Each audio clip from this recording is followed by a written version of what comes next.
Hello everyone, today is Cancer Awareness Day and we're going to be talking about cervical cancers. Why cervical cancers, you may ask? Because cervical cancer is the second most common cancer amongst women worldwide and it's the second most common cause of death amongst women. And you should also understand the most important fact about this is it's a 100% preventable cancer. So how can we do that?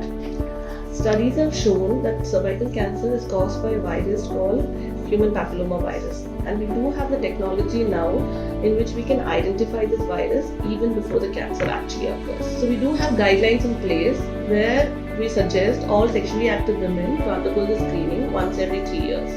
And if you are someone who is infected with HPV, we do have ways and means to help you out even before the cancer can actually occur in your body. How do we screen for cervical cancers? It's not a very big complicated test and there's nothing to be afraid of this test.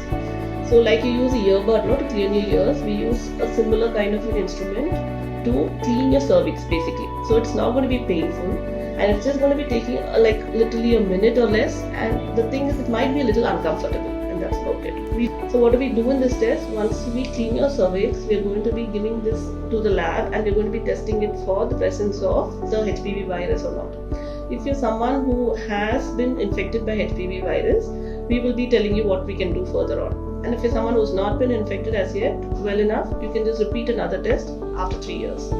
When do you do this test? Make sure that you fix an appointment when you're not having your period or when you're not having any other vaginal symptoms like discharge or itching or any other vaginal infection. You can very well go ahead and get this test done, and there is no other precautions that you need to be taking before or after the test. Just be aware that sometimes you may have a few drops of bleeding post the test, which is normal. So is there any way that we can totally prevent this cancer, you may ask? Well, modern medicine has answers to that as well.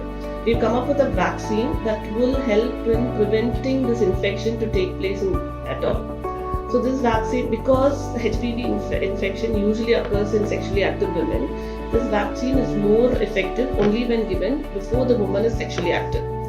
So we have guidelines in place which recommend giving this vaccine to children about 13 to 15 years of age. So this vaccine comes in 3 doses. Please talk to your gynecologist and fix an appointment. Studies haven't shown many major side effects because of this vaccine, and it has also been effective and proven to be effective in preventing cervical cancer.